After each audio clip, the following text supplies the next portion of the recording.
Hola, mi nombre es Juan de la Cruz Guerrero García. Soy estudiante de la licenciatura en Nutrición Aplicada en la Universidad Abierta y a Distancia de México. Esta actividad es una serie de 4 pequeños videos correspondientes a la unidad 3. Es la actividad número 2. Lo que estamos estudiando ahorita es el aparato respiratorio. Entonces, ¿qué vamos a ver en estos videos? En primera vamos a ver los componentes del aire. Vamos a hablar también de la enfermedad pulmonar obstructiva crónica, conocida por sus siglas como EPOC. Vamos a hablar de la apnea del sueño y vamos a hablar del asma. ¿Sí? Bueno, primeramente vamos a ver de qué está compuesto el aire. ¿Sí? Ok. Bueno, en primera, el aire es un fluido transparente, incoloro e inodoro. Es buen aislante térmico y eléctrico. El aire es una mezcla gaseosa sin olor y sin color ni sabor, que llena los pulmones del hombre y muchos animales cada vez que respira. Una persona adulta inhala entre 13.000 a 15.000 litros de aire por día. ¿Sí? Bueno, el aire está compuesto de diferentes gases, como podemos ver aquí en esta tablita. Y primeramente tenemos el nitrógeno con un 78.03%. Como vemos es el componente con más porcentaje. Luego también tenemos oxígeno con un 20.99%. Tenemos argón con un 0.94%. También tenemos el anhídrido carbónico con un 0.033%. Tenemos el neón con un 0.0015%. Tenemos helio con un 0.000524%. Tenemos metano con un 0.002%, perdón, 0.002%, y tenemos criptón con un 0.00014%. ¿Sí? Normalmente el aire no está seco, también contiene agua en sus 3 estados físicos, en cantidades que van hasta un 4% en volumen como máximo. ¿Sí? Bueno, en este pequeño video, que es el segundo de la serie de 4, vamos a hablar de la enfermedad pulmonar obstructiva crónica, conocida por sus siglas como EPOC. ¿Sí? Bueno, ¿qué es la EPOC? La enfermedad pulmonar obstructiva crónica es una afección prevenible y tratable que dificulta la expulsión de aire de los pulmones. Esta dificultad para vaciar los pulmones puede causar falta de aire o sensación de cansancio debido al esfuerzo que se realiza para respirar. El EPOC es un término en el que se incluye la bronquitis crónica, el enfisema pulmonar y muchas veces la combinación de ambas enfermedades. Bueno, vamos a ver qué es la bronquitis crónica. La bronquitis crónica es una enfermedad caracterizada por una creciente inflamación y mucosidad en las vías respiratorias. Hay obstrucción de las vías aéreas en la bronquitis crónica porque la inflamación y la mucosidad adicional hacen que el interior de las vías respiratorias sea más pequeño de lo normal. ¿Sí? Aquí tenemos unas imágenes donde vemos una vía aérea normal. Aquí vemos el flujo de aire. ¿Sí? Y aquí tenemos una vía aérea con bronquitis. Como vemos, es muy estrecha, entonces obviamente impide el flujo de aire normalmente, y eso es lo que nos da la obstrucción de las vías aéreas. ¿Sí? Aquí tenemos que está obstruido por la mucosidad, también por la inflamación. Entonces, el flujo de aire, pues obviamente es muy pequeño, ¿no? No fluye normalmente. Bueno, vamos a ver qué es el enfisema. El enfisema es una enfermedad en la que se produce daño en las paredes de los sacos de aire, en los alvéolos del pulmón. Normalmente el pulmón tiene más de 300 millones de alvéolos, que en general son elásticos y flexibles como si fueran unos globitos. Al igual que un globo, hay que esforzarse para hacer estallar un alvéolo normal. Sin embargo, no cuesta nada vaciar los alvéolos porque recuperan su tamaño original. En un paciente con enfisema, las paredes de algunos de los alvéolos están dañadas. Cuando esto sucede, los alvéolos pierden su elasticidad y atrapan aire. Como es difícil expulsar todo el aire de los pulmones, estos no se vacían de forma correcta y por lo tanto contienen más aire de lo normal. Esto se denomina atrapamiento de aire y causa hiperinflación de los pulmones. La combinación de tener constantemente aire adicional en los pulmones y el esfuerzo adicional necesario para respirar causa la sensación de falta de aire. En el enfisema hay una obstrucción de las vías aéreas porque los alvéolos, que en general ayudan a las vías aéreas a abrirse, no pueden hacerlo durante la inhalación o exhalación. Sin la ayuda de estos alvéolos, las vías respiratorias colapsan y causan la obstrucción del flujo de aire. ¿Sí? Aquí en esta imagen vemos un alvéolo con enfisema y aquí está un alvéolo normal. ¿Sí? Como vemos aquí en el alvéolo con enfisema, pues obviamente pierden su forma, ¿no? Y por eso no ayudan a vaciar de aire a los pulmones correctamente. Bueno, ¿cuáles son las causas de la EPOC? Existen muchos factores que causan la EPOC, aunque la causa más común es el humo del cigarrillo. Los factores ambientales y la genética también pueden causar esta enfermedad.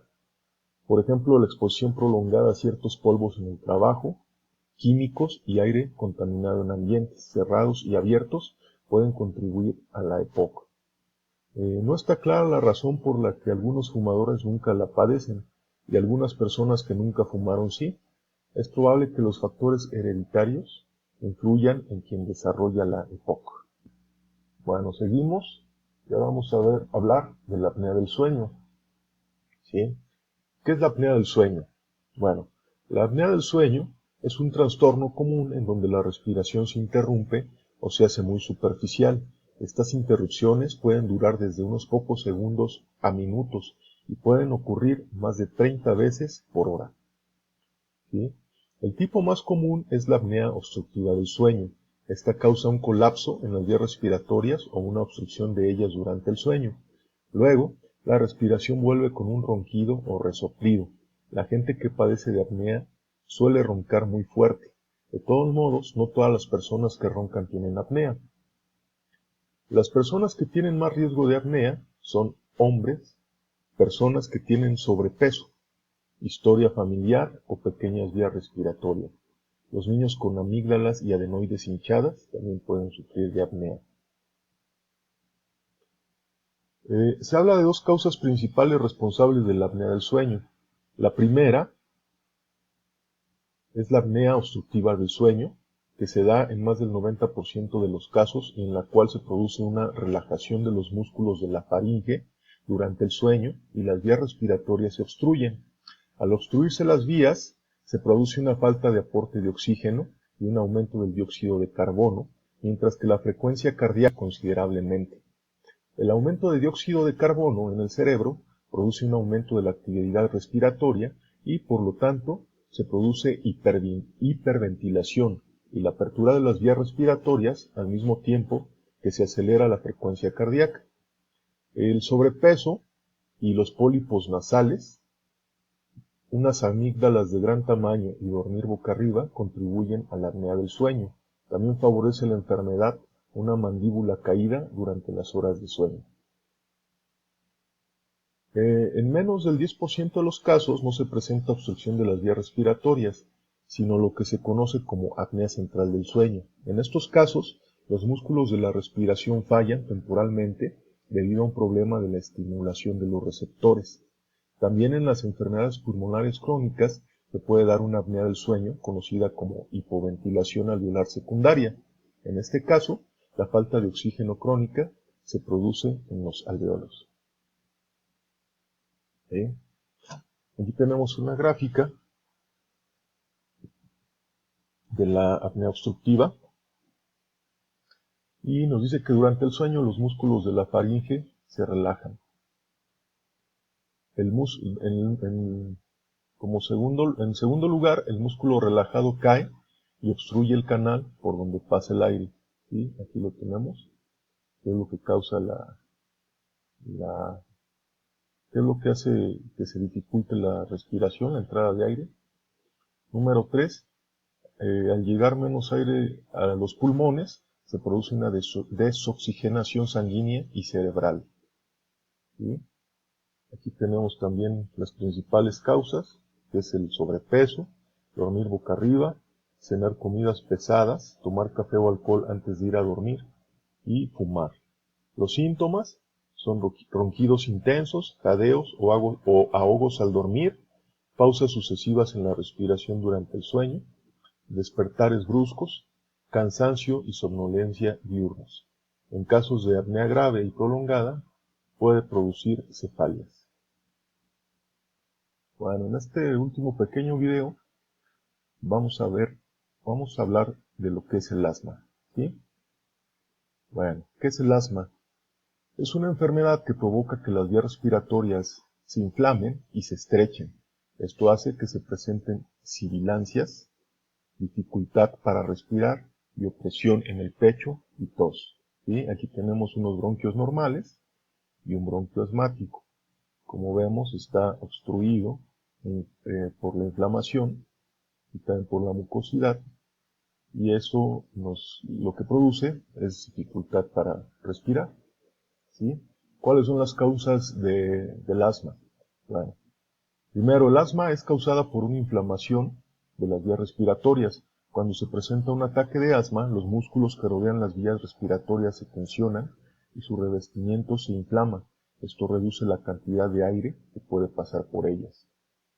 En las personas con vías respiratorias sensibles, los síntomas de asma pueden desencadenarse por la inhalación de sustancias llamadas alérgenos o desencadenantes. ¿Sí? ¿Cuáles son los desencadenantes comunes del asma? Bueno, como desencadenantes tenemos tenemos a los animales, ¿sí? Y esta es producida por la caspa o pelaje de las mascotas. También tenemos los ácaros del polvo, ciertos medicamentos como el ácido acetil o aspirina y otros AINES, el cambio de clima, con mayor frecuencia lo que más afecta es el clima frío, también los químicos en el aire o en los alimentos, el ejercicio, el moho, el polen, infecciones respiratorias como el resfriado común, emociones fuertes que producen estrés y el humo del tabaco. Bueno, la fisiopatología del asma. El hecho fisiológico principal de la exacerbación asmática es el estrechamiento de la vía aérea y la subsiguiente obstrucción al flujo aéreo, que, de forma característica, es reversible. Varios factores son los que contribuyen al estrechamiento de la vía aérea en el asma. La broncoconstricción de la musculatura lisa bronquial, que ocurre en respuesta a múltiples mediadores y neurotransmisores, es, en gran medida, reversible mediante la acción de fármacos broncodilatadores. También tenemos el edema de las vías aéreas debido al aumento de la extravasación microvascular en respuesta a los mediadores de la inflamación. Puede ser especialmente importante durante un episodio agudo. También el engrosamiento de las paredes de los bronquios, que ocurre